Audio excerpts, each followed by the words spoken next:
আপনাদের ব্রাহ্মণবাড়িয়ায় চরের অঞ্চলে প্রতি বছর অস্ত্র ফস্ত্র কিছুই নাই, দেশীয় দাও কুড়াল টেডা আর বল্লম এই নিয়ে খুনাখুনি করে ৫-১০টা মানুষ মরে। আপনাদের এই মানুষগুলির হাতে যদি AK-47 থাকতো কি করতেন আপনারা বলেন? অথচ সেই দেশে লক্ষ লক্ষ মানুষের কাছে সে উন্নত অস্ত্র, কিন্তু অস্ত্রের অপব্যবহার নাই। আমি নিজে দেখেছি হয় রাত, এই জন্য সে দেশে কেউ খুন করার আগে সে জানে আমি খুন করার পরে ৩ সপ্তাহের বেশি আমার হায়াতে বেঁচে থাকবার কোনো সুযোগ থাকবে না। এই কারণে খুনি করে না, খুন করে না, ডাকাতরা ডাকাতি করে না। এই জন্য সেখানে রাহাজানরা রাহাজানি করে না, চাঁদাবাজি নাই, মাস্তানি নাই। আল্লাহর কোরআনের শাসন ব্যবস্থা কায়েম হয়েছে। অস্ত্রের ঝনঝনানি সত্ত্বেও নিরপরাধ কোন মানুষের জীবন নিয়ে ছিনিমিনি খেলা হয় না। বাপে মামলা করে, ছেলে মামলা লড়ে, কপাল ভালো থাকলে নাতির আমলে গিয়ে মামলার রায় হবে। এই হলো মামলার বিচার ব্যবস্থা। আমরা দায়িত্ব নিয়ে বলছি, আল কোরআনের বিচার ব্যবস্থা কায়েম করো। 3 প্রজন্ম নয়, 3 সপ্তাহের মধ্যে দেশের প্রতিটি মামলা নিষ্পত্তি করা হবে। এগুলো মানুষ ধারণা করে সরকারের কাজ হলো শুধু রাস্তাঘাট নির্মাণ করা, সরকারের কাজ হলো ব্রিজ কালভার্ট নির্মাণ করা, সরকারের কাজ হলো জনগণের অর্থনৈতিক উন্নয়ন করা, ইত্যাদি ইত্যাদি। এগুলোই হলো সরকারের কাজ। সরকারের সাথে নামাজের কি সম্পর্ক? সরকারের সাথে যাকাতের কি সম্পর্ক? নামাজ, রোজা, হজ, যাকাত এই জাতীয় ইবাদতের সাথে সরকারের কোনো সম্পর্ক আছে এটা এখন আর মুসলমানরা মনে করে না। মুসলমানদের মধ্যে এইরকম ধারণা, মুসলমানদের মধ্যে এইরকম চিন্তা, এটা একদিনে সৃষ্টি হয় নাই যে মুমিনগণ ক্ষমতাসীন হলে কি করে, ক্ষমতা পেলে তারা কি করে। আল্লাহ পাক রব্বুল আলামিন কোরআনের এই আয়াতের মধ্যে সূরাতুল হজ্জের ৪১ নম্বর আয়াত, এখানে 4টি কাজের কথা আল্লাহ উল্লেখ করতে চাই। এক, পয়গাম গোটা বাংলার প্রতিটি প্রত্যন্ত অঞ্চলে আজ এই পয়গাম আমরা ছড়িয়ে দিতে এসেছি। হে আমার জাতি, ওঠো, জাগো, হাত মুষ্টিবদ্ধ করো, জাগরণের আওয়াজ তোলো, গোলামীর সকল জিঞ্জির ছিন্ন করে মুক্ত এবং স্বাধীন শাসনের বিচার ব্যবস্থা কায়েম করতে চাই। পেয়েছি একটা মানচিত্র, পেয়েছি যেই মানচিত্রটা স্বাধীন, আরেকটা পতাকা পেয়েছি যেই পতাকাটা স্বাধীন। স্বাধীন মানচিত্র হয়েছে, পতাকা স্বাধীন হয়েছে, এই জাতি আজও স্বাধীন হয় নাই। বলবেন জাতি স্বাধীন হয় নাই কেন? বলবো জাতি স্বাধীন হবে কিভাবে? এই জাতির আম্মা বাদ ফাআউযু বিল্লাহি মিনাশ শাইতানির রাজীম। বিসমিল্লাহির রহমানির রহিম। الذين إن مكناهم في الأرض أقاموا الصلاة وآتوا الزكاة وأمروا بالمعروف ونهوا عن المنكر ولله عاقبة الأمور. بارك الله لنا ولكم في القرآن العظيم ونفعنا وإياكم بالآيات والذكر الحكيم. اللهم صل على محمد وعلى آل محمد كما صليت على إبراهيم وعلى آل إبراهيم إنك حميد مجيد. اللهم بارك على محمد وعلى آل محمد كما باركت على إبراهيم وعلى آل إبراهيم إنك حميد مجيد. محترم حضرات علماء کرام, সম্মানিত বয়োজ্যেষ্ঠ মুরব্বী সাহেবান, সমবেত ইসলাম প্রিয় কোরআন প্রেমিক, নবী প্রেমিক, তাওহীদি মুসলমান ভাই ও বন্ধুগণ, পর্দার অন্তরালে বাসাবাড়িতে অবস্থানরত আমার সম্মানিত মা ও বোনেরা, জামিয়া সিরাজিয়া দারুল উলুম ভাদুঘর মাদ্রাসার আজিমুসান বার্ষিক মাহফিলের 3 দিনব্যাপী মাহফিলের সর্বশেষ দিবসে আল্লাহ আমাদেরকে এখনো এখানে মিলিত রেখেছেন। উলামায়ে কেরামের কাছ থেকে মূল্যবান আলোচনা শোনার তৌফিক দিয়েছেন। রব্বে করিমের বড়ই মেহেরবানি। এই জন্য আল্লাহ পাক রব্বুল আলামিনের দরবারে কালিমাতুশ শুকরের হাদিয়া পেশ করি, আলহামদুলিল্লাহ। বন্ধুগণ, অনেক রাত হয়েছে এবং আপনারাও দেশের বরেণ্য আলেম ওলামাদের কাছ থেকে 3 দিন ধরে আলোচনা শুনতেছেন। সর্বশেষ পর্যায়ে দীর্ঘ আলোচনা করার মতো এখন আর প্রয়োজন নেই, আর আমারও এই মুহূর্তে সার্বিক বিবেচনায় লম্বা আলোচনা করার উপযুক্ততা নেই। আওয়াজ এরকম হচ্ছে কেন? খালি সাউন্ড বক্সের আর হর্ন নেই? হ্যাঁ, হর্নের আওয়াজ দেন।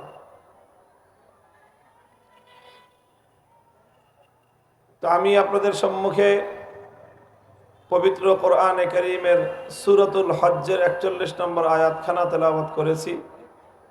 এই আয়াতকে সামনে রেখে আমাদের বর্তমান সময়ের জাতীয় জীবনের প্রেক্ষাপটে আমাদের করণীয় বিষয়ে 2-4টি কথা আমি আপনাদের সম্মুখে আরজ করতে চাই।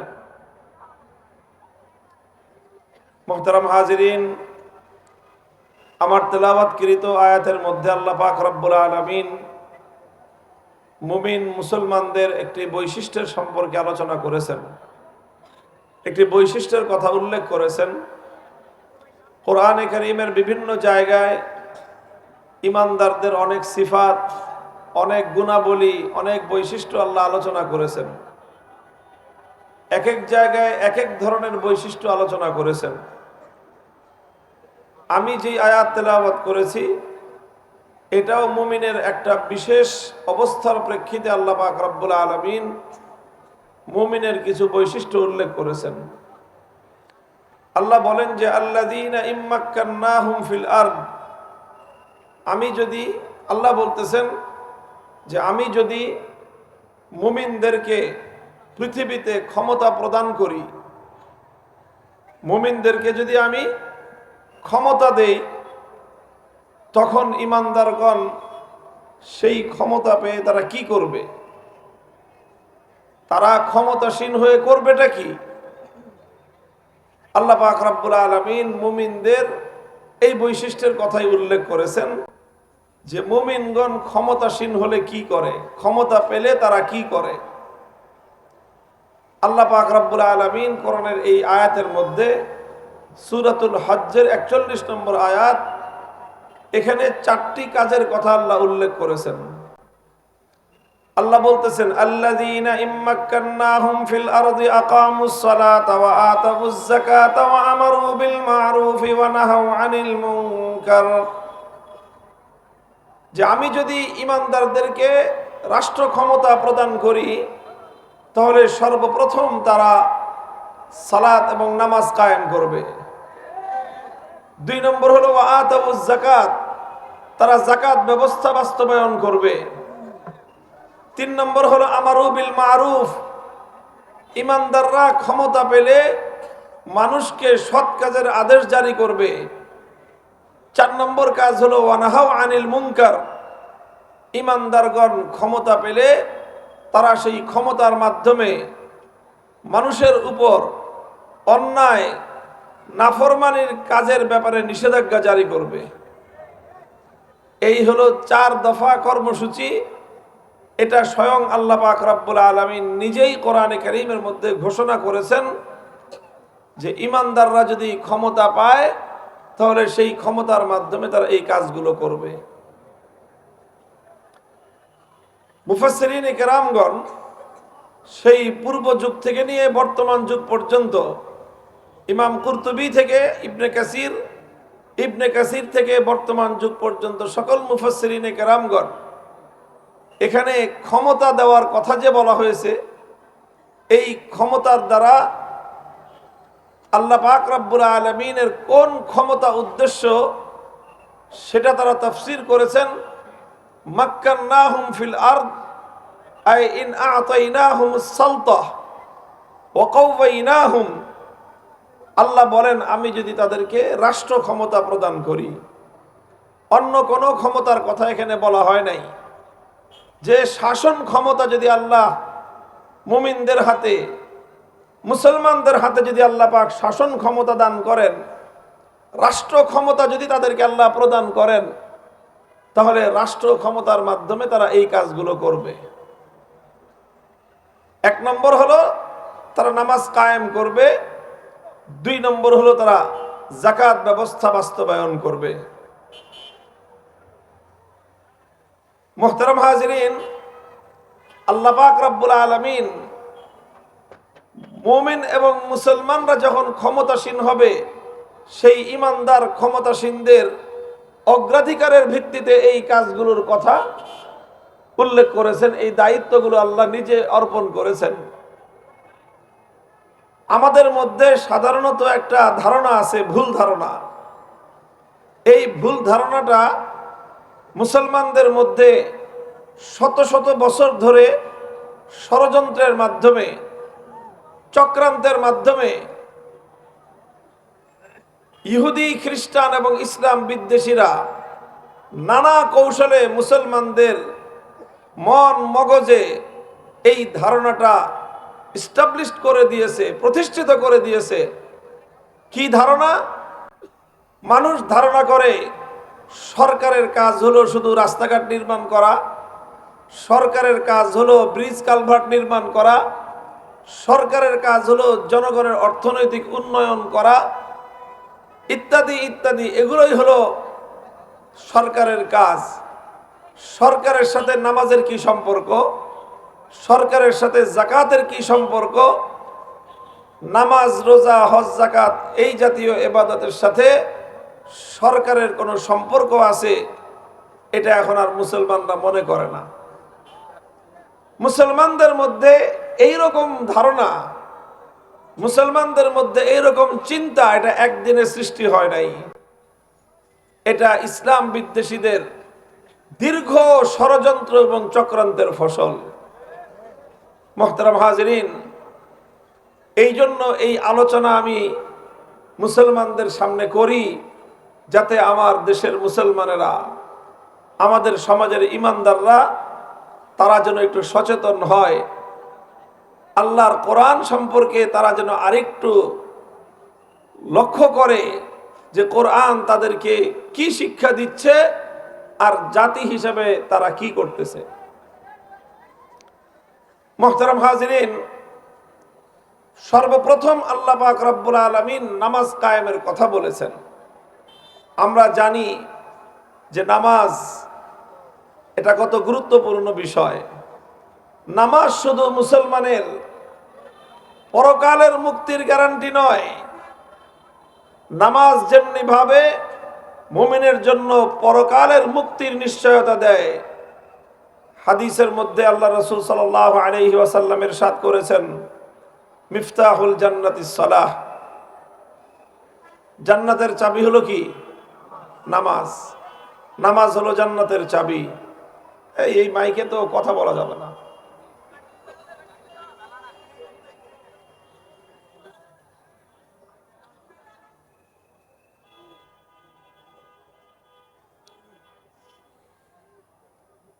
কি অবস্থায়? কিরে, জীবন থাকবে মাইকে কথা বস করলে?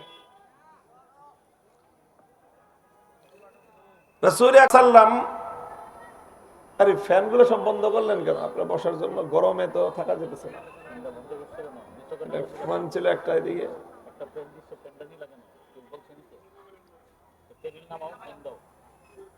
মিফতাহুল জান্নাতিস সালাহ। হাদিসের মধ্যে রাসূল আকরাম সাল্লাল্লাহু আলাইহি ওয়াসাল্লাম ইরশাদ করেছেন, জান্নাতের চাবি হলো নামাজ। তো নামাজ যেরকম মুমিনের পরকালের মুক্তির নিশ্চয়তা দেয়, নামাজ যেরকম মুমিনের আখিরাতের মুক্তির গ্যারান্টি দেয়, কোরআন এবং হাদিস থেকে, ইতিহাস থেকে আমরা শিক্ষা পাই, যেই নামাজ ইমানদারের পরকালের নিশ্চয়তা দেয়, পরকালের মুক্তির গ্যারান্টি দেয়, সেই নামাজ ইমানদারদের ইহকালীন মুক্তি এবং শান্তিরও গ্যারান্টি প্রদান করে। খলিফাতুল মুসলিমিন ওমরে ফারুক রাদিয়াল্লাহু তাআলা আনহু নাম আমরা সকলেই জানি। পৃথিবীর ইতিহাসের অন্যতম সফল রাষ্ট্রনায়ক। পৃথিবীর গোটা ইতিহাসে যে কোনো ধর্মাবলম্বী একজন মানুষ যদি সে নিরপেক্ষ বিশ্লেষক হয়, আর যদি বিশ্ব ইতিহাসের 10 জন সেরা শাসকের নাম উল্লেখ করতে চায়, লিপিবদ্ধ করতে চায়, খলিফা ওমরের নাম বাদ দিয়ে 10 জন শাসকের নাম লেখা সম্ভব না। সেই খলিফা ওমর মুসলিম উম্মাকে, মুসলিম বিশ্বকে নেতৃত্ব দিয়েছেন। আটলান্টিক মহাসমুদ্রের তীর থেকে আফ্রিকার জঙ্গলের গহীন অঞ্চল পর্যন্ত অর্ধেকটা পৃথিবী তিনি শাসন করেছেন। তার শাসনামলে মুসলিম জাতি অভূতপূর্ব উন্নতি সাধন করেছে। তাদের বিজয়ের কেতন পৃথিবীর দিকে দিকে উড্ডীন হয়েছে এবং তিনি গোটা এই খেলাফতের শাসন ব্যবস্থাকে এবং গোটা মানব সম্প্রদায়কে এমন শান্তি, নিরাপত্তা, ইনসাফের সমাজ ব্যবস্থা উপহার দিয়েছিলেন যে আজও পর্যন্ত পৃথিবী ১৫০০ বছর পরেও খলিফা ওমরকে জাতি, ধর্ম, বর্ণ নির্বিশেষে প্রতিটি মানুষ শ্রদ্ধা ভরে স্মরণ করে। তিনি কিভাবে এই সাফল্য অর্জন করেছিলেন, কিসের ভিত্তিতে এই সাফল্য হযরত ওমর অর্জন করেছিলেন? যেই সকল পলিসি, যেই সকল নীতি এবং যেই সকল কর্মকৌশলের মাধ্যমে খলিফা ওমর রাদিয়াল্লাহু আনহু তিনি এই সাফল্য অর্জন করেছিলেন, তার মধ্যে অন্যতম একটা সাফল্যের কথা আমি আপনাদেরকে শোনাই। বুখারী শরীফের হাদিস। বুখারীর মধ্যে বর্ণিত হয়, খলিফাতুল মুসলিমিন ওমর ফারুক রাদিয়াল্লাহু তাআলা আনহু তিনি তার খেলাফত কালে একবার একটা রাষ্ট্রীয় ফরমান জারি করলেন। সকল শাসকদের কাছে, গভর্নরদের কাছে, রাষ্ট্রীয় বড় বড় কর্মকর্তা আমলাদের কাছে একটা রাষ্ট্রীয় ফরমান, রাষ্ট্রীয় একটা বার্তা প্রেরণ করলেন। সেই বার্তায়, সেই ফরমানের মধ্যে কি বক্তব্য ছিল? বুখারী শরীফের কিতাবের মধ্যে সেই ভাষা উল্লেখ আছে। খলিফা ওমর লিখলেন, ইন্না আহাম্মা উমুরিকুম ইনদি আস-সালাহ, ইন্না আহাম্মা উমুরিকুম ইনদি আস-সালাহ, ফামান হাফিজাহা ফাহুয়া লিমা সিওয়াহা আহফাজ, ওয়া মান দাইয়াহা ফাহুয়া লিমা সিওয়াহা আদিয়া। তিনি বললেন যে, হে মুসলিম বিশ্বের গভর্নর, মুসলিম বিশ্বের শাসকগণ, মনে রেখো, শুনে রাখো, আমার দৃষ্টিতে তোমাদের সবচেয়ে গুরুত্বপূর্ণ দায়িত্ব হলো যথাযথভাবে নামাজ কায়েম করা। ফামান হাফিজাহা, যেই শাসক, যেই মন্ত্রী, যেই গভর্নর, যেই সচিব, যেই আমলা যথাযথভাবে নামাজ কায়েম করবে, ফাহুয়া লিমা সিওয়াহা আহফাদু, সে অন্য প্রতিটি দায়িত্ব পালন করবার ক্ষেত্রে আরো বেশি যত্নশীল হবে। তার দ্বারা রাষ্ট্রের, জনগণের যে কোনো দায়িত্ব তাকে অর্পণ করা হলে সে দায়িত্ব সে সুচারুরূপে আঞ্জাম দিবে।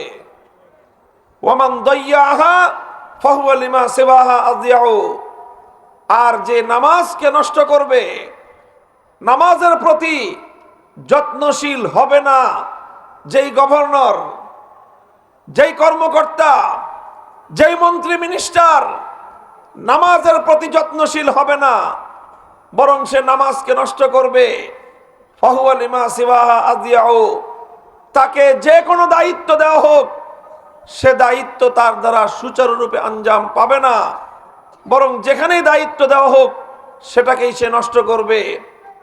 তাকে যদি ব্রিজ নির্মাণ করবার দায়িত্ব দেওয়া হয়, সে ব্রিজ নির্মাণ করার সময় রডের বদলে বাঁশ দিবে। তাকে যদি রাস্তা নির্মাণের দায়িত্ব দেওয়া হয়, রাস্তার মধ্যে জনগণের অর্থ, রাষ্ট্রীয় অর্থ ব্যয় করে আলকাতরার জায়গায় কেরোসিন তেল ঢালবে, সিমেন্টের বদলে মাটির বস্তা দিবে। এইভাবে গোটা দেশের জনগণের হক নষ্ট করবে, রাষ্ট্রীয় সম্পদের দায়িত্বে খেয়ানত করবে।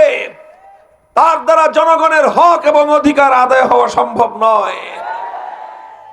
খলিফাতুল মুসলিমিন ওমর ফারুক রাদিয়াল্লাহু তাআলা আনহু এই জন্য তিনি রাষ্ট্রীয় ফরমান জারি করেছিলেন এবং ওনার সকল রাষ্ট্রীয় দায়িত্বশীলগণ নামাজের ব্যাপারে সর্বাধিক যত্নশীল এবং দায়িত্বশীল ছিলেন।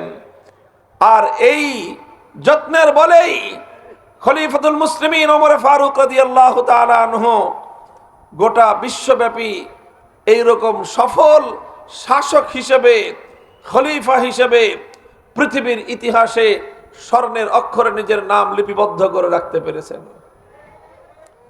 মুহতারাম হাজিরিন, কোরআনে কারীমের মধ্যে আল্লাহ পাক রব্বুল আলামিন নামাজের বৈশিষ্ট্যের কথা বলেছেন। ইন্নাস সালাতা তানহা আনিল ফাহশাই ওয়াল মুনকারি ওয়া লাযিকরুল্লাহি আকবার ওয়াল্লাহু ইয়ালামু মা তাসনাউন। নিশ্চয়ই নামাজ মানুষকে অন্যায় কাজ থেকে বিরত রাখে, নামাজ মানুষকে অশ্লীল কাজ থেকে বিরত রাখে। দুর্ভাগ্যের বিষয়, পরিতাপের বিষয়, আজ বেদিন, কাফের, মুশরিক, ইহুদি খ্রিস্টানের দল মুসলমানদের মস্তিষ্কের মধ্যে, মুসলমানদের চিন্তার মধ্যে এমন এক কুফরি মতবাদ প্রতিষ্ঠিত করে দিয়েছে। আজ মুসলমানের ঘরে জন্ম নিয়ে মুসলমান, তারাও মনে করে রাষ্ট্রের সাথে ধর্মের কোনো সম্পর্ক নাই। তারা মনে করে রাষ্ট্রের সাথে, সরকারের সাথে নামাজের কোনো সম্পর্ক নাই। তাই আজ মুসলিম সমাজ, মুসলিম দেশগুলো, মুসলিম সমাজগুলো, মুসলিম জাতিগুলো দুর্নীতির আখড়ায় পরিণত হয়েছে। আমরা দায়িত্ব নিয়ে বলতে পারি, মুসলমানরা যদি এই সকল কুফরি তন্ত্র থেকে বের হয়ে এসে খেলাফতের আদর্শে আজও রাষ্ট্র ব্যবস্থা পরিচালনা করার সিদ্ধান্ত গ্রহণ করতে পারে, সারা দুনিয়ার মানচিত্রের রং বদলে যাবে। এই জন্য প্রথম দায়িত্ব হলো, যদি মুসলমানরা ক্ষমতা পায়, ইমানদাররা যদি ক্ষমতাসীন হয়, তাদের সর্বপ্রথম দায়িত্ব হলো আকামুস সালাত, নামাজ কায়েম করবে। নামাজ কায়েমের দ্বারা শুধুমাত্র পরকালীন মুক্তি হয় তা নয়, নামাজের দ্বারা যেরকম পরকালীন মুক্তি নিশ্চিত হয়, নামাজের দ্বারা যেরকম মুমিনের ঈমান শক্ত মজবুত হয়, নামাজের দ্বারা যেরকম মুমিনের পরকালের জান্নাত প্রাপ্তির গ্যারান্টি মিলে, সেই নামাজের দ্বারাই মুসলমানদের ইহকালীন সমৃদ্ধির ব্যবস্থাও নিশ্চিত হয়। এই নামাজের মাধ্যমে মুসলমানরা দুর্নীতিমুক্ত নীতিবান সমাজ গড়বার নিশ্চয়তা পায়। এই জন্যই আমরা বলি, মুসলমান, আল্লাহর কোরআন অনুযায়ী তোমরা শাসন ব্যবস্থা পরিচালনা করো। এছাড়া উম্মতে মুসলিমার ভাগ্য পরিবর্তনের বিকল্প কোনো রাস্তা নাই। এটা হলো প্রথম কাজ। 2 নম্বর কাজের কথা আল্লাহর কোরআন বলেছে, ওয়া আতাউজ যাকাত। দ্বিতীয় কাজ হলো যাকাত বাস্তবায়ন করা। যাকাত বাস্তবায়ন করা। মুসলমানরা যদি রাষ্ট্র ক্ষমতা পায়, ইমানদাররা যদি ক্ষমতাসীন হয়, তাদের 2 নম্বর দায়িত্বই হলো যাকাত বাস্তবায়ন করা। যাকাত বাস্তবায়ন করার গুরুত্বটা কোথায়? কেন এত গুরুত্ব দেওয়া হলো? কারণ যাকাত ইসলামী অর্থ ব্যবস্থার প্রধান হাতিয়ার। যাকাত ইসলামী অর্থনীতি কায়েম করার প্রথম বুনিয়াদ। যাকাত শুধুমাত্র একটা ইবাদতই নয়, যাকাত যেমনি ভাবে ইসলামের 5 স্তম্ভের অন্যতম স্তম্ভ, ইসলামের গুরুত্বপূর্ণ ফরজ বিধান, ঠিক তেমনি ভাবে একটি মানবিক সমাজ গড়বার জন্য যাকাত ব্যবস্থা আল্লাহর দেওয়া এই বিশ্ব সভ্যতার মধ্যে অন্যতম প্রধান বুনিয়াদ এবং স্তম্ভ। যাকাত ব্যবস্থা সম্পর্কে আমি আপনাদেরকে দুটি তথ্য শুনাই, দুটি বৈশিষ্ট্যের কথা শুনাই।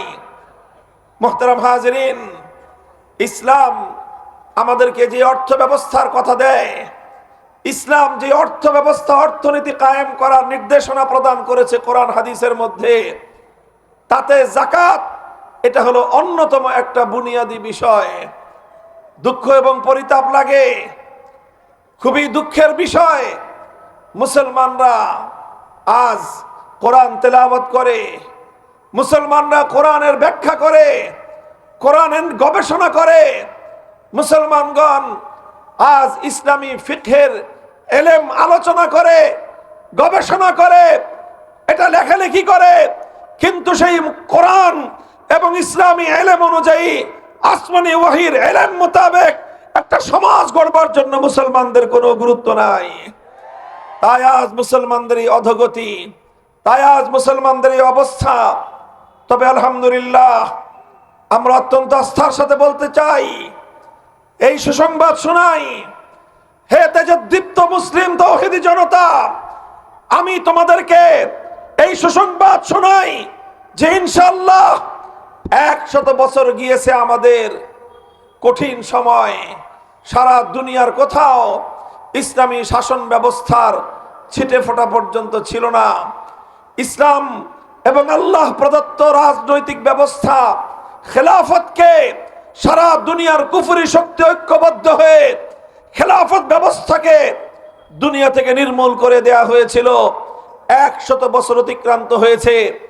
এই 100 বছর মুসলমানদের পতনের সময় ছিল, এই 100 বছর মুসলমানদের করুণ সময় ছিল, এই 100 বছর মুসলমানদের দুর্ভাগ্যের সময় ছিল, এই 100 বছর মুসলমানরা সারা দুনিয়া জুড়ে নিপীড়িত, অপদস্থ, লাঞ্ছিত হওয়ার সময় ছিল। তবে আলহামদুলিল্লাহ, এখন পূর্ব দিগন্তে এক নতুন সূর্য উদিত হয়েছে। এই সূর্যোদয় মুসলমানদের পতনের দিন, মুসলমানদের পতনের দিন সমাপ্ত করে নতুন করে বিশ্বজুড়ে মুসলমানদের বিজয়ের বার্তা প্রদান করছে। ইনশাআল্লাহ মুসলমান এক নতুন সমাজ ব্যবস্থা বিশ্বকে উপহার দেওয়ার জন্য, নতুন বলতে আবার সেই হারানো যুগের ইতিহাসের গৌরবোজ্জ্বল সময়ের সেই সকল ব্যবস্থাপনা নিয়ে আবার উম্মতে মুসলিমা জেগে উঠতে আরম্ভ করেছে। যদি আল্লাহর কোরআন প্রদত্ত এই সকল ব্যবস্থাগুলি সমাজে বাস্তবায়িত হতো, আমি আল্লাহর কসম খেয়ে বলতে পারি, আমার সমাজ, আমার দেশের আজকে এই দুর্গতি হতো না। আজ এই যে ঘটনা একটার পর একটা ঘটতেছে, দুঃখ লাগে, পরিতাপ লাগে, চেয়ে চেয়ে দেখা ছাড়া আর অন্তরে রক্তক্ষরণ হওয়া ছাড়া, চোখের অশ্রু দিয়ে বুক ভাসানো ছাড়া আমাদের কোনো উপায় নাই। গতকাল বাংলাদেশে রাজধানী ঢাকায় দিনের দুপুর 2টা বেলায়, আমরা বলি দিনে দুপুরে, ঠিক দিনে দুপুর বেলাতেই 2:15 সময় রাজধানী ঢাকায় শরীফ ওসমান হাদি নামে বাংলাদেশের এক তরুণ, এক উদ্যমী প্রাণোচ্ছল এক যুবক, যে উচ্চ কণ্ঠে জাতির মুক্তির কথা বলে, যে মুসলমানদের উপর অন্যায় এবং অবিচার, বেইনসাফির বিরুদ্ধে কথা বলতো, তাকে দিনে দুপুরে গুলি করে হত্যা করার পায়তারা চালানো হয়েছে। এইরকম ঘটনা একটার পর একটা ঘটতেছে, কিন্তু প্রতিকারের কোনো ব্যবস্থা নাই। প্রতিকারের ব্যবস্থা নাই। একজনের পর একজন গুলি করে হত্যা করবে, টার্গেট করে কিলিং করবে, কিন্তু এই সমাজ, এই রাষ্ট্র, এই সরকার ব্যবস্থা এই সকল হত্যাকারীদের হাত থেকে দেশের সাধারণ মানুষের জানমালের নিরাপত্তা দেওয়ার কোনো ব্যবস্থাই করতে পারতেছে না। কারণ কি? কারণ একটাই, এই সমাজ ব্যবস্থা ঘুণে ধরা সমাজ ব্যবস্থা। এই রাষ্ট্র ব্যবস্থা গুণে ধরা রাষ্ট্র ব্যবস্থা, এই বিচার ব্যবস্থা গুণে ধরা বিচার ব্যবস্থা, এই শাসন ব্যবস্থা গুণে ধরা শাসন ব্যবস্থা, এই শাসন, এই বিচার, এই রাষ্ট্র ব্যবস্থা গুণে ধরা এই ব্যবস্থাকে ভেঙে চুরিয়ে চুরমার করে দাও। আল কোরআনের শাসন ব্যবস্থা কায়েম করো।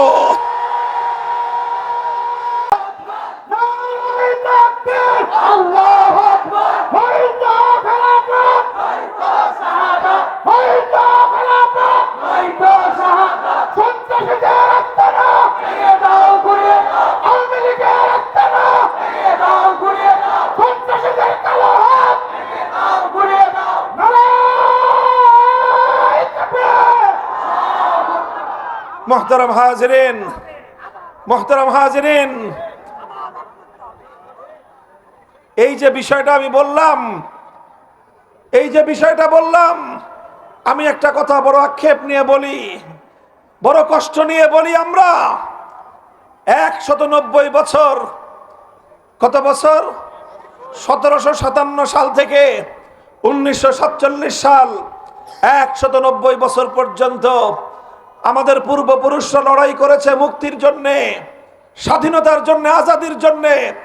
ইংরেজ বেনিয়াদের বিরুদ্ধে, ব্রিটিশদের বিরুদ্ধে লড়াই করেছে, আমরা স্বাধীনতা লাভ করেছি। 24 বছর লড়াই করেছে পশ্চিম পাকিস্তানি খান পাঠানদের বিরুদ্ধে, যুদ্ধে জয় অর্জন করেছি। এরপরে আরো 55 বছর স্বদেশী শাসকদের দ্বারা এই দেশের মানুষ নিপীড়নের শিকার হয়েছে, বৈষম্যের শিকার হয়েছে, অন্যায়ের শিকার হয়েছে। আজও পর্যন্ত প্রতিবিধানের কোনো ব্যবস্থা নাই। 270 বছর চলছে, 270 বছর চলছে বঞ্চনার, 270 বছর চলছে অন্যায় অবিচারের, 270 বছর চলছে বৈষম্য এবং জুলুমতন্ত্রের। মুক্তির ব্যবস্থা নাই। আমরা স্বাধীনতার গান গাই, আমরা স্বাধীনতা নিয়ে গর্ব করি। হ্যাঁ, স্বাধীনতা আমরা পেয়েছি, পতাকার স্বাধীনতা পেয়েছি, মানচিত্রের স্বাধীনতা পেয়েছি। একটা মানচিত্র পেয়েছি, যেই মানচিত্রটা স্বাধীন, আরেকটা পতাকা পেয়েছি, যেই পতাকাটা স্বাধীন। স্বাধীন মানচিত্র হয়েছে, পতাকা স্বাধীন হয়েছে, এই জাতি আজও স্বাধীন হয় নাই। বলবেন জাতি স্বাধীন হয় নাই কেন? বলবো জাতি স্বাধীন হবে কিভাবে? এই জাতির বিচার ব্যবস্থা, আদালতে যান, সেই লোয়ার কোর্ট থেকে নিয়ে হাইকোর্ট পর্যন্ত প্রতিটি বিচারালয় সেই পরিচালিত হয় এখনো যে আইনের দ্বারা ব্রিটিশ প্রবর্তিত গোলামীর বিচার ব্যবস্থা দিয়ে তোমার আদালত পরিচালিত হয়। পার্লামেন্ট থেকে নিয়ে শুরু করে সচিবালয় পর্যন্ত গোটা প্রশাসন যন্ত্র পরিচালিত হয় ব্রিটিশ প্রবর্তিত গোলামীর শাসন ব্যবস্থার দ্বারা। তোমার শিক্ষা ব্যবস্থা স্কুল থেকে নিয়ে ইউনিভার্সিটি পর্যন্ত গোটা দেশের জাতীয় শিক্ষা ব্যবস্থা পরিচালিত হয় সেই ব্রিটিশ প্রবর্তিত শিক্ষা ব্যবস্থার আলোকে। অর্থ ব্যবস্থা পরিচালিত হয় পশ্চিমা ইহুদি খ্রিস্টানদের বানানো পুঁজিবাদী অর্থ ব্যবস্থার মাধ্যমে। হে জাতি, যেই দেশের, যে জাতির বিচার ব্যবস্থা পরিচালিত হয় গোলামীর আইনের দ্বারা, যে জাতির শাসন ব্যবস্থা পরিচালিত হয় গোলামীর শাসন ব্যবস্থার দ্বারা, যে জাতির শিক্ষা কার্যক্রম পরিচালিত হয় গোলামীর শিক্ষা ব্যবস্থার দ্বারা, যে জাতির অর্থনীতি পরিচালিত হয় গোলামীর অর্থ ব্যবস্থা দ্বারা, সেই জাতি স্বাধীনতার দাবি করতে পারে কিন্তু প্রকৃত স্বাধীন হতে পারে না। এই জন্য আমরা জাতিকে সোচ্চার করতে চাই, সচেতন করতে চাই। এক পয়গাম গোটা বাংলার প্রতিটি প্রত্যন্ত অঞ্চলে আজ এই পয়গাম আমরা ছড়িয়ে দিতে এসেছি। হে আমার জাতি, ওঠো, জাগো, হাত মুষ্টিবদ্ধ করো, জাগরণের আওয়াজ তোলো, গোলামীর সকল জিঞ্জির ছিন্ন করে মুক্ত এবং স্বাধীন শাসনের বিচার ব্যবস্থা কায়েম করতে চাই।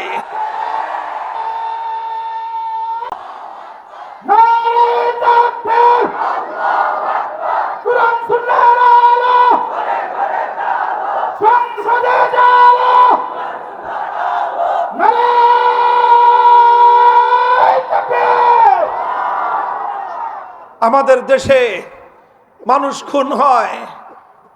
খুন হয়, মানুষের অধিকার আরেকজন কেড়ে নেয়, দুর্বলের অধিকার সবল কেড়ে নেয়, গরিবের অধিকার বড়লোক কেড়ে নেয়, পথহারা রাস্তার ফকির টোকাই অথবা দরিদ্র হতদরিদ্রের অধিকার কেড়ে নেয় শিল্পপতি। তার কাছ থেকে, শক্তিমানের কাছ থেকে দুর্বলের অধিকার আদায় করে দেওয়ার মতো কোনো বিচার ব্যবস্থা নাই। মামলা করতে পারবেন? আপনি মামলা করেন, আপনি যদি দুর্বল হয়ে থাকেন, সবল আপনাকে হুমকি দিবে, দেখি তুই মামলা কর, তোর কত টাকা আছে, আমার কত টাকা আছে, দেখা হবে। কথা বলেন ঠিক না বেঠিক? এই মামলার, এই বিচার ব্যবস্থা সম্পর্কে জনমানসে প্রচলিত আছে একটা কথা, সেটা হলো যদি কোনো বাদী আক্রান্ত হয়ে, অন্যের দ্বারা ক্ষতিগ্রস্ত হয়ে আদালতের দ্বারস্থ হয়, তাহলে সেই মামলা নিষ্পত্তি হয়ে সেই মামলার রায় পাওয়ার জন্য একটা মানুষকে অপেক্ষা করতে হয় 3 পুরুষ পর্যন্ত। কয় পুরুষ? বাপে মামলা করে, ছেলে মামলা লড়ে, কপাল ভালো থাকলে নাতির আমলে গিয়ে মামলার রায় হবে। এই হলো মামলার বিচার ব্যবস্থা। আমরা দায়িত্ব নিয়ে বলছি, আল কোরআনের বিচার ব্যবস্থা কায়েম করো। 3 প্রজন্ম নয়, 3 সপ্তাহের মধ্যে দেশের প্রতিটি মামলা নিষ্পত্তি করা হবে। এগুলো গাল গল্প নয়, এগুলো শুধু গাল গল্প নয়, কাল্পনিক কাহিনী নয়, অলিক গল্পর কথা বলছি না। আজ 21বিংশ শতাব্দীতে পৃথিবীতে এমন একটা রাষ্ট্র কায়েম আছে, যেই রাষ্ট্রটা মোল্লা মৌলবীরা চালায়, দেওবন্দি ওলামায়ে কেরাম সেই রাষ্ট্রটা চালায়। সেই রাষ্ট্রের প্রধান বিচারপতি দেশের একজন শীর্ষ আলেম মোল্লা আব্দুল হাকিম হাক্কানি। সেই প্রধান বিচারপতির সাথে আমরা বৈঠক করে জিজ্ঞাসা করেছিলাম, তোমাদের দেশে মানুষের হাতে তো অস্ত্রের অভাব নাই, লক্ষ লক্ষ মানুষের কাছে অত্যাধুনিক অস্ত্র, আমার বাংলাদেশের মতো কাটা রাইফেল আর এই বন্দুক ফন্দুক না, বরং শক্তিমান AK-47 সহ বড় বড় এবং ভারী ভারী অস্ত্র এক একজন ব্যক্তির হাতে আছে, যেই সকল অস্ত্র দিয়ে তারা পৃথিবীর সুপার পাওয়ার আমেরিকাকে তারা নাকানি চুবানি খাওয়ায় দিয়েছে। এত মানুষের কাছে অস্ত্র, কিন্তু দেশে কোনো খুনাখুনি নাই, ডাকাতি নাই, রাহাজানি নাই, ছিনতাই নাই, চাঁদাবাজি নাই, কোন গ্রুপে গ্রুপে মারামারি গ্রুপিং করে লাশ পড়ে না। আপনাদের দেশে এইরকম শান্তি আর নিরাপত্তা কেমনে কায়েম করলেন? অথচ মানুষের মধ্যে অভাব আছে, অনটন আছে, দারিদ্র্যের কষাঘাতে এখনো সেই দেশ জর্জরিত। সেই দেশের মানুষের হাতে হাতে অস্ত্রের ঝনঝনানি আছে, কিন্তু সেই অস্ত্রের কোনো অপপ্রয়োগ নাই, খুনাখুনি নাই। আপনাদের ব্রাহ্মণবাড়িয়ায় চরের অঞ্চলে প্রতি বছর অস্ত্র ফস্ত্র কিছুই নাই, দেশীয় দাও কুড়াল টেটা আর বল্লম, এই নিয়ে খুনাখুনি করে 5-10টা মানুষ মরে। আপনাদের এই মানুষগুলির হাতে যদি AK-47 থাকতো, কি করতেন আপনারা বলেন? অথচ সেই দেশে লক্ষ লক্ষ মানুষের কাছে সে উন্নত অস্ত্র, কিন্তু অস্ত্রের অপব্যবহার নাই। আমি নিজে দেখেছি, রাত 2টোর সময় দুর্গম পাহাড়ি পথ দিয়ে 500 কিলোমিটার পথ অতিক্রম করেছি। পাহাড়, দুর্গম পাহাড়, বাংলাদেশের খাগড়াছড়ির চেয়েও আরো দুর্গম। পাহাড়ি পথ দিয়ে চলতে চলতে 1 কিলোমিটার 2 কিলোমিটার উপরে উঠতে হয়, আবার পেঁচাইতে পেঁচাইতে নামতে হয়। কোনো বাড়ি নাই, ঘর নাই, আশেপাশে কোনো জনবসতি নাই, শুধু পাহাড় আর পাহাড়। সেই পাহাড়ের মধ্যে দিয়ে গাড়ি চলতেছে, মানুষ পরিবার নিয়ে রাত 12টা 1টা 2টার সময় বিচরণ করতেছে, ফ্যামিলি নিয়ে, পরিবার পরিজন নিয়ে। দেখলেই মনে হয় এমন একটা শান্তিময় পরিবেশ, লা ইয়াখাফু আহাদান ইল্লাল্লাহ, আল্লাহ ছাড়া কাউকে ভয় পায় না কেউ। ওখানে ভয় নাই যে হঠাৎ রাতের বেলায়, রাতের অন্ধকারে দুর্গম পথে ডাকাত এসে রাস্তায় পথ আটকে দিয়ে ডাকাতি করবে, ছিনতাইকারী এসে ছিনতাই করবে, রাহাজান এসে রাহাজানি করবে। এইরকম ঘটনা সংগঠিত হয় না বিগত 4 বছর ধরে। কারণটা কি? বললেন যে এমন একটা বিচার ব্যবস্থা কায়েম করা হয়েছে, ডাকাত জানে আজ আমি ডাকাতি করতে পারবো, কিন্তু এই দেশে এমন একটা বিচার ব্যবস্থা 2 সপ্তাহের মধ্যে মামলা হয়ে বিচার হয়ে ডাকাতের উপর আল্লাহর কোরআনের শাস্তির বিধান 1 হাত আর 1 পাও কেটে দেওয়া হবে। খুনি জানে আজ আমি কাউকে গুলি করে খুন করতে পারবো, কিন্তু খুন করার সাথে সাথে মামলা হবে। এই মামলার রায় দেওয়ার জন্য আদালত সময় পাবে মাত্র 2 সপ্তাহ। কয় সপ্তাহ? 2 সপ্তাহের মধ্যে আদালত মামলার রায় দিতে বাধ্য। যদি 2 সপ্তাহের মধ্যে আদালত তদন্ত করে মামলার রায় দিতে না পারে, তাহলে আদালত উচ্চ আদালতের কাছে আপিল করবে যে আমি 2 সপ্তাহে পারলাম না, আরো 1টা সপ্তাহ বৃদ্ধি করে দেন। তাহলে সর্বোচ্চ 3 সপ্তাহের মধ্যে মামলার নিষ্পত্তি করতে হয়। এই জন্য সে দেশে কেউ খুন করার আগে সে জানে আমি খুন করার পরে 3 সপ্তাহের বেশি আমার হায়াতে বেঁচে থাকবার কোনো সুযোগ থাকবে না। এই কারণে খুনি করে না, খুন করে না, ডাকাতরা ডাকাতি করে না। এই জন্য সেখানে রাহাজানরা রাহাজানি করে না, চাঁদাবাজি নাই, মাস্তানি নাই। আল্লাহর কোরআনের শাসন ব্যবস্থা কায়েম হয়েছে। অস্ত্রের ঝনঝনানি সত্ত্বেও নিরপরাধ কোন মানুষের জীবন নিয়ে ছিনিমিনি খেলা হয় না। এই ব্যবস্থা কায়েম হয়েছে শুধুমাত্র এক জিনিসের বদৌলতে, সেটা হলো আল্লাহর কোরআনের শাসন ব্যবস্থা।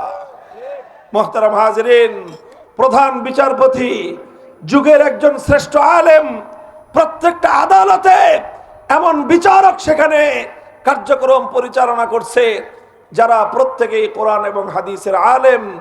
সেখানে বড় বড় মাদ্রাসা, প্রত্যেকটা প্রদেশে একটা বড় মাদ্রাসা আছে।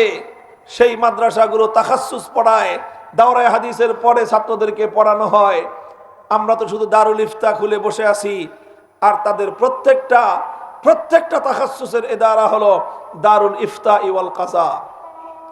শুধু ইফতা পড়ান না তারা, দারুল ইফতা ওয়াল কাযা। 2 বছর ইফতা এবং কাযা পড়ার পরে আদালতে বিচারক হিসেবে তার দায়িত্বগ্রস্ত হয়। এরপরে কোরআন এবং হাদিস অনুযায়ী আদালতে গিয়ে বিচার কার্যক্রম পরিচালনা করে। মুহতারাম হাজিরিন, গল্প বেশি লম্বা বলবো না, আমরা শুধু এ কথাই বলতে চাই, এটা কোনো ভিন গ্রহের গল্প বলছি না, এটা কোনো অন্য গ্রহের কথা বলছি না। এটা এই পৃথিবী নামক ভূগ্রহের মধ্যে, এশিয়া মহাদেশের মধ্যে, ভারত দক্ষিণ পূর্ব এই ভারত উপমহাদেশের গল্প বলছি। 6.5 লক্ষ বর্গ কিলোমিটার ব্যাপী বিশাল এক ভূখণ্ডের মধ্যে আল কোরআনের শাসন কায়েম হওয়ার পর সারা দুনিয়াকে রক্তচক্ষু উপেক্ষা করে মোল্লা মৌলবীরা এমন এক শান্তির রাজ কায়েম করে দেখিয়েছে। আমি বাংলার মুসলমানদেরকে বলি, হে মুসলমান ভাইয়েরা, আপনারা তো সাদি হুজুরদের কাছ থেকে তেলাওয়াত শুনেন, হাফেজ আরাসদের মতো বিশ্বজয়ী হাফেজদের কাছ থেকে কোরআন তেলাওয়াত শুনতে আপনাদের পছন্দ হয়।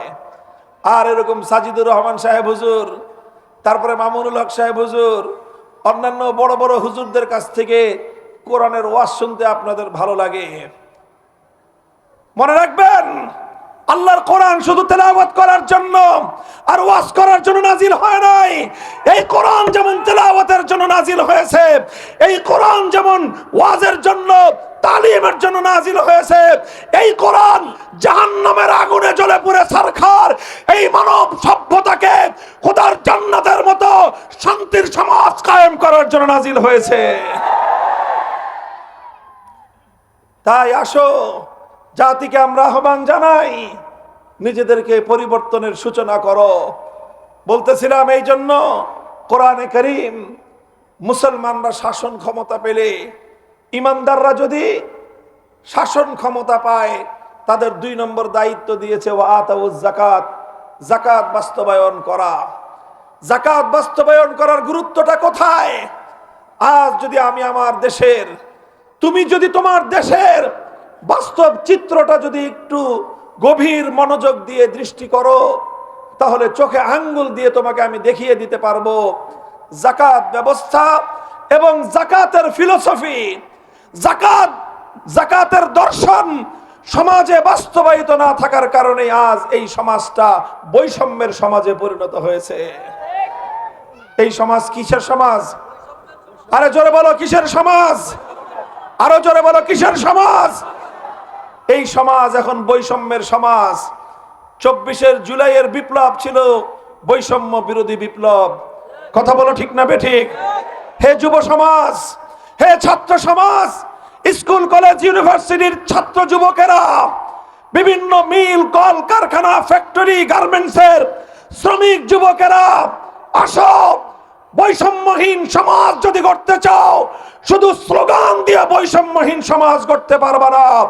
যতদিন পর্যন্ত আল কোরআনের সমাজ কায়েম না করবা, বৈষম্যকে বিদায় করতে পারবা না। আমি তোমাদেরকে আঙ্গুল দিয়ে দেখায় দেই কিরকম বৈষম্য তোমাদের সমাজে আছে।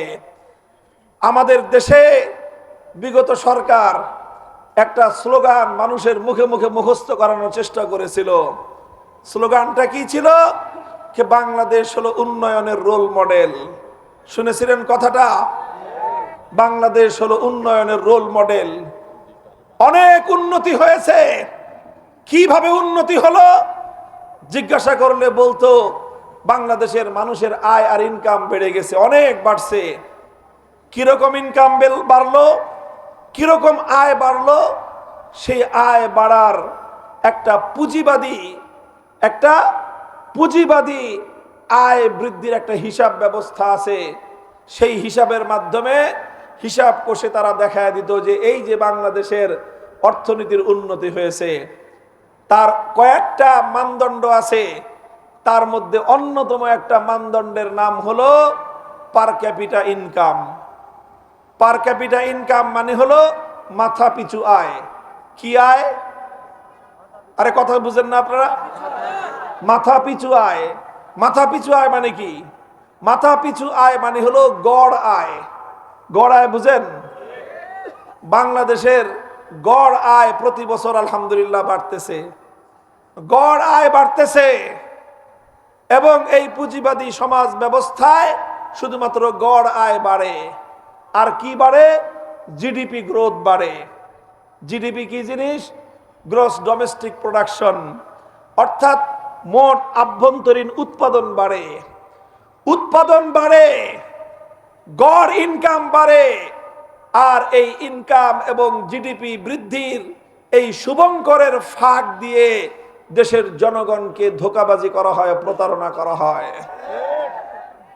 আমি এটা একটা দৃষ্টান্ত দেই যে গড় আয় বাড়ার হিসাবটার শুভঙ্করের ফাঁক হলো, এক বেটা যাইতেছে রাস্তা দিয়ে, পথ চলতে চলতে খুব স্মার্ট হ্যান্ডসাম মানুষ, সুটেড কুটেড বুটেড, স্যুট পরা, কোট পরা, বুট পরা, হেড পরা, রাস্তা দিয়ে চলতে চলতে রাস্তার মাঝখানে এক জায়গায় একটা খাল, সামনে কি পড়ছে? খাল পড়েছে।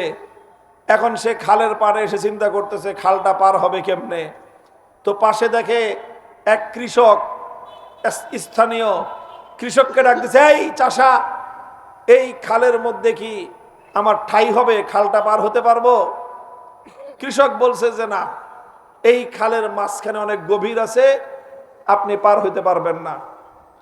তো সে যেহেতু অনেক স্মার্ট, সে বলতেছে তোমার হিসাব দিয়ে বোঝা যাবে না, তুমি হিসাবের ফরম্যাট জানো না, আসো আমি তোমাকে হিসাবের ফরম্যাট বুঝাই, এরপরে বোঝা যাবে যে খাল পার হওয়া যাবে কিনা। বললো কিভাবে বুঝাইবেন স্যার? আসো আমি তোমাকে জিজ্ঞাসা করি, তুমি আমাকে তথ্য দাও। এই খালের মধ্যখানে কয় হাত পানি আছে? বলে যে 5 হাত পানি আছে। আচ্ছা ঠিক আছে, বুঝলাম, খালের মাঝখানে 5 হাত পানি। খালের ওই পারে কয় হাত পানি? ওই পারে 1 হাত পানি। এই পারে কয় হাত পানি? বলে যে এই পারেও 1 হাত পানি। এইবার 3 জায়গার স্যাম্পল, 5 হাত 1 হাত 1 হাত, তিনটারে যোগ দাও, কত হয়? 5 যোগ 1 যোগ 1 কত হলো? 7। এবার পানির মাপছো কয় জায়গা দিয়ে? 3 জায়গা দিয়ে। এবার 7 হাত পানি 3 দিয়ে ভাগ দাও। এখন 7 কে 3 দিয়ে ভাগ দিলে কত হয়? 2.25 এর একটু বেশি। কয় এই খালের মধ্যে গড় পানি আছে 2.25 হাত। খালের মধ্যে পানি কয় হাত? 2.25 হাত আছে গড় পানি। এরপরে ঠ্যাঙের নিচ দিক দিয়ে 2.25 হাত মেপে দেখে যে হাঁটুর উপর পর্যন্ত 2.25 হাত হয়ে যায়। সে বলে যে অঙ্কের হিসাবে বোঝা গেল যে এই খালে গড়ে 2.25 হাত পানি আছে, সুতরাং খাল পাড়ি দিতে কোনো সমস্যাই নাই। এখন আপনারা বলেন তো দেখি, এই যে গড় পানির হিসাব করে সে যদি এখন খাল পার হওয়া শুরু করে, তাহলে খালের মধ্যখানে গিয়ে সে তার ঠাঁই পাবে না ডুবে মরবে? কেন ডুবে মরবে? গড় পানি তো 2.25 হাত। গড় পানি 2.25 হাত হলে কি হবে? এখানে গড় হিসাব চলে না, গড় হিসাব করে খাল পার হওয়া যায় না, পানিতে চুপনি খেয়ে মরতে হয়। আজ বাংলাদেশের মানুষকে অর্থনীতির উন্নয়নের হিসাব শোনানো হয়। কি হিসাব? যে দেশের মানুষের গড় ইনকাম বেড়ে গেছে। আমি আপনাদেরকে একটা তথ্য শুনাই। বাংলাদেশের সর্বশেষ যে অর্থ বছর, বাংলাদেশের অর্থ বছর শুরু হয় জুলাই মাসের 1 তারিখ থেকে, শেষ হয় জুন মাসের 30 তারিখ। সর্বশেষ অর্থ বছর যেটা অতিক্রান্ত হয়েছে 24 সালের জুলাই মাসের 1 তারিখ থেকে 25 সালের জুন মাসের 30 তারিখ পর্যন্ত, এই এক অর্থ বছরে বাংলাদেশের যে আয় ইনকামের যে হিসাব করা হয়েছে, সেই হিসাব মোতাবেক বাংলাদেশের মানুষের মাথা পিছু আয় হলো, প্রত্যেক ব্যক্তির মাসিক মাথা পিছু আয় হলো $2,820। বাংলাদেশি টাকায় হিসাব করলে 3,40,000 টাকা। কত টাকা বলেন সবাই? কত টাকা? 3,40,000 টাকা বাংলাদেশের প্রত্যেক নাগরিকের মাথা পিছু গড় আয়। বাংলাদেশে মানুষ আছে কত? বাংলাদেশে মানুষ কত? 18 কোটি মানুষ প্রায়, সর্বশেষ আদমশুমারির হিসাব মোতাবেক। তো 18 কোটি মানুষের গড় ইনকাম হলো প্রত্যেক ব্যক্তির মাথা পিছু মাসে 3,40,000 টাকা করে। এই যে আপনারা এখানে হাজার হাজার মানুষ আছেন, আপনারা বলেন তো এখানে কয়জন আছেন যে প্রতি মাসে 3,40,000 টাকা কামাই করেন? এরকম বাপের বেটাটা কে আছেন? একটু দেখি তো, দেখি তার চেহারাটা। আছেন কেউ এখানে 3,40,000 টাকা কামাই করে? এরকম লোক বাংলাদেশে হারিকেন দিয়ে খুঁজলেও সহজে পাওয়া যাবে না। তাহলে কেমনে হলো এত আয়? গড় আয় এত হলো কেমনে? বাংলাদেশের সাধারণ মানুষের আয় কত? সাধারণ মানুষ, দরিদ্র মানুষ, খেটে খাওয়া মানুষ, কৃষক, শ্রমিক, শতকরা 50 থেকে 60 মানুষের ইনকাম মাসে 15 থেকে 20,000 টাকা অথবা তার চেয়েও কম। এরপরে যারা মধ্যবিত্ত, তাদের ইনকাম হলো 20 থেকে 30,000 অথবা 40,000। তাহলে আপনি মাসে সর্বোচ্চ কামাইলেন 40,000 টাকা, অথচ আন্তর্জাতিক এবং রাষ্ট্রীয় হিসাব, জাতীয় হিসাব বলতেছে যে আমাদের প্রত্যেকের মাথা পিছু আয় হলো 3,40,000। তো সর্বোচ্চ ইনকাম 40,000 হইলেও আপনার আর বাকি 3 লাখ টাকা গেল কোথায়? 3 লাখ টাকা গেল কোথায়? এত টাকা ইনকাম হলো কোথায়? এত টাকা ইনকাম হয়েছে, আসল কাহিনী হলো এই, দেশের সাধারণ মানুষ শতকরা 99.99% মানুষ কামায় 15,000, 20,000, সর্বোচ্চ 30-40,000 টাকা। আর 0.1% মানুষ, 0.1% মানুষ, তারা কামায় শত শত কোটি টাকা, হাজার হাজার কোটি টাকা, লক্ষ লক্ষ কোটি টাকা।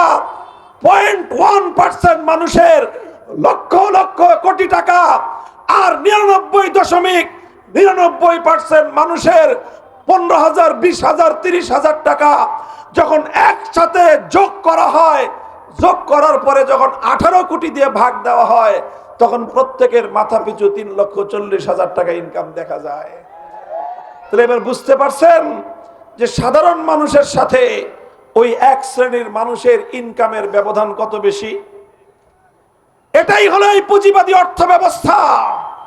এখানে দেশের সাধারণ নাগরিক, গোটা দেশের সাধারণ জনগণ দারিদ্র সীমার নিচে বসবাস করে, আর অল্প কিছু মানুষ তারা শত শত কোটি, হাজার হাজার কোটি, লক্ষ লক্ষ কোটি টাকা কামাই করে তারা সম্পদের পাহাড় তৈরি করে। তাদের সেই সম্পদের পাহাড়ের নিচে চাপা পড়ে সাধারণ মানুষের নাভিশ্বাস উঠে যায়। বলবেন হুজুর উপায় কি? উপায় একটাই, এই সমস্ত কাজের কারণে সমাজে অনেক সমস্যা। রাত গভীরে এই এত সমস্যা নিয়ে আলোচনা করার সময় আমার নাই। আমি তোমাকে আখেরি কথা বলতে চাই, এই যে বৈষম্য, আসমান জমিনের বৈষম্য, জুলাই বিপ্লবের ১.৫ সহস্র জুলাই যোদ্ধারা রক্ত দিয়েছিল, জীবন দিয়েছিল বৈষম্যহীন সমাজ গড়বার জন্য। হে বাংলার যুব জনতা, হে বাংলার ছাত্র জনতা, তোমরা যারা রক্ত দিয়েছিলে বৈষম্যহীন সমাজ গড়বার জন্য, আল্লাহর কসম খেয়ে বলতে পারি বৈষম্যহীন সমাজ সেই দিনই গড়া সম্ভব যেই দিন আল্লাহর কোরআনের আইন দ্বারা দেশ চলবে, যেই দিন ইসলামী শাসন ব্যবস্থা কায়েম হবে, সেই দিনই সমাজে বৈষম্যহীন সমাজ কায়েম হওয়া সম্ভব। এই জন্য আমরা বলি আল্লাহর কোরআন ইমানদারদেরকে দায়িত্ব প্রদান করেছে, তোমরা আতাউজ যাকাত, যাকাত ভিত্তিক অর্থ ব্যবস্থা কায়েম করো। কোরআন বলেছে ইসলাম প্রদত্ত অর্থনৈতিক ব্যবস্থার মূলনীতি হলো কাইলা ইয়াকুনা দুলাতাম বাইনাল আগনিয়াই মিনকুম, যে সমাজের একটাই অল্প কিছু মানুষের কাছে যেন দেশের যাবতীয় সম্পদ কুক্ষিগত না হয়ে যায়, এমন ব্যবস্থা বাস্তবায়ন করার নামই হলো ইসলামী অর্থনীতি। যাকাত হলো এমন একটা ব্যবস্থা, আল্লাহর নবী বলেছেন তুখাযু মিন আগনিয়াইহিম ওয়া তুরাদ্দু আলা ফুকারাইহিম, ধনীদের কাছ থেকে সম্পদ নিয়ে ধনীদের সম্পদে গরিবের যে হিস্সা আছে সেই হিস্সা ধনীর কাছ থেকে আদায় করে গরিবের মধ্যে বন্টন করা হবে, এটার নামই হলো যাকাত ব্যবস্থা। এই জন্য আমরা বলতে চাই, আসো, অনেক রকমের সমাজ ব্যবস্থা দেখেছো, অনেক রং বেরঙের সমাজ দেখেছো, দুনিয়ার মানুষ সমাজতন্ত্র দেখেছে, দুনিয়ার মানুষ পুঁজিবাদী অর্থ ব্যবস্থা দেখেছে, সাধারণ মেহনতি মানুষের মুক্তির কোন ব্যবস্থা দুনিয়ার কারো কাছে নাই। হে বঞ্চিত, নিপীড়িত, মেহনতি কৃষক, শ্রমিক, মজদুর, আসল কোরআনের কাছে আমরা তোমাদেরকে এমন একটা ব্যবস্থা উপহার দিতে চাই যেই ব্যবস্থার মাধ্যমে সব বৈষম্য দূর হয়ে সাম্যের, শান্তির, ইনসাফের সমাজ কায়েম হবে। এই যে জুলাই যোদ্ধা যারা জীবন দিল, এই শরীফ ওসমান হাদি একটা কথাই বলতো, এই যুবকটা, এর জন্য হৃদয়টা এই জন্যই কাঁদে। সে বারবার বলেছে আমি জীবন দিয়ে দিতে পারি, হাসি মুখে শাহাদাত বরণ করতে পারি, কিন্তু আমরা বেইনসাফি আর জুলুম নির্মূল করে আমরা ইনসাফের সমাজ কায়েম করতে চাই। মুহতারাম হাজিরিন, আসো, আজ বাংলার মাটিতে এক নতুন সম্ভাবনার দুয়ার উন্মুক্ত হয়েছে। বাংলাদেশের আলেম সমাজ আজ ঐক্যবদ্ধ হয়েছে।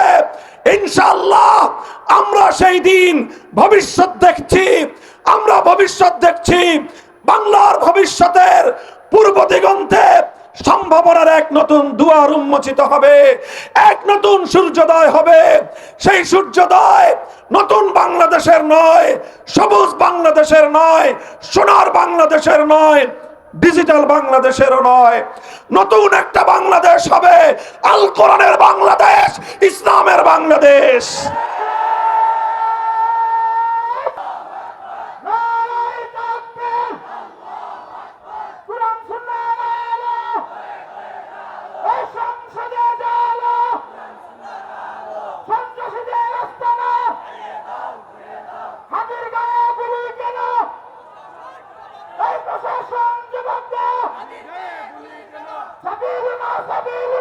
এটা চলে, মাইকটা চলে, এটা চলতেছে।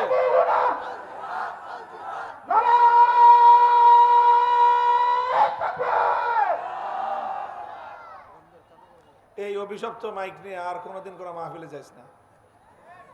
আল্লাহ তাআলা হেদায়েত নসিব করুন। মুহতারাম হাজিরিন, আমি আপনাদের কাছে এই কথাটাই পয়গাম দিয়ে গেলাম, আমরা বলে গেলাম আমাদের এই কথাগুলো শাইখুল হাদিস আল্লামা আজিজুল হক রহমতুল্লাহ আলাইকে আমি জীবন সায়ান্নে বারবার এই আক্ষেপ করতে শুনেছি।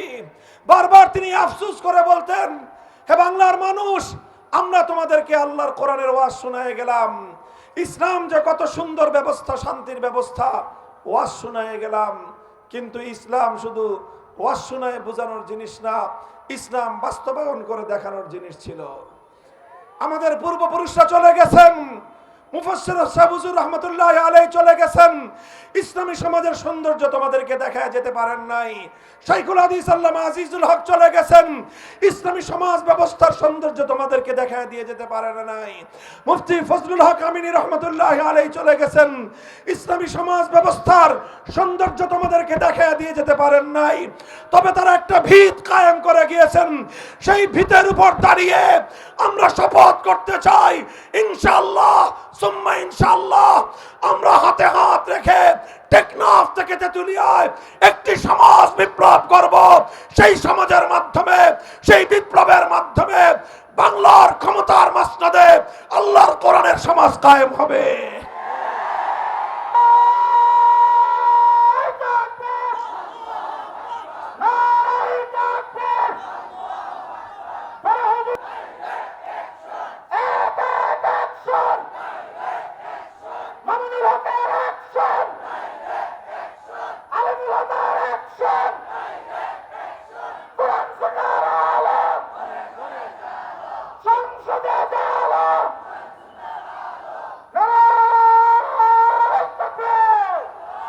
আল্লাহ পাক রব্বুল আলামিন আমাদেরকে বুঝবার তৌফিক দান করেন। ওলামায়ে কেরামের উপর আস্থা রাখেন। জাতিকে একটা কথাই বলি, আপনারা আলেম ওলামাদেরকে মসজিদের মেহরাবে দায়িত্ব দিয়ে যেরকম আস্থা রেখেছেন, মসজিদের মিম্বরের দায়িত্ব দিয়ে যেরকম আস্থা রেখেছেন, মাদ্রাসার মুহতামিমের দায়িত্ব দিয়ে আলেম সমাজের উপর যেরকম আস্থা রেখেছেন, একটাবার এই আলেম সমাজের কাছে রাষ্ট্রের দায়িত্ব দিয়ে আস্থা রাখেন। আমরা দায়িত্ব নিয়ে কথা বলছি, ইনশাআল্লাহ 190 বছরের ব্রিটিশ আমল, 24 বছরের পাকিস্তান আমল, 55 বছরের বাংলাদেশ আমল, 270 বছরের এই ভাগ্য বিবর্জিত বাংলার মানুষকে ইনশাআল্লাহ আমরা উন্নত, সমৃদ্ধ এবং সম্মান এবং মর্যাদার একটা সমাজ উপহার দেব ইনশাআল্লাহ। আল্লাহ পাক রব্বুল আলামিন আমাদের সকলকে কবুল করুন, তৌফিক দান করুন। ওয়া আখিরু দাওয়ানা আলহামদুলিল্লাহি রাব্বিল আলামিন। সুবহানাল্লাহি ওয়া বিহামদিহি, সুবহানাকাল্লাহুম্মা ওয়া বিহামদিক, আশহাদু আল্লা ইলাহা ইল্লা আনতা আস্তাগফিরুকা ওয়া আতুবু ইলাইক। ইয়া হাইয়্যু ইয়া কাইয়্যুম বিরহমাতিকা নাস্তাগীস আসলিহ লানা শানানা কুল্লাহ ওয়া লা তাকিলনা ইলা আনফুসিনা তারফাতা আইন। আল্লাহুম্মা ইন্না নাসআলুকা ফি'লাল খায়রাত ওয়া তারকাল মুনকারাত ওয়া হুব্বাল মাসাকিন ওয়া আন তাগফির লানা ওয়া তারহামনা আজমাইন। ইলাহুল আলামিন, রব্বুল আলামিন, আমাদের দোয়াকে আপনি কবুল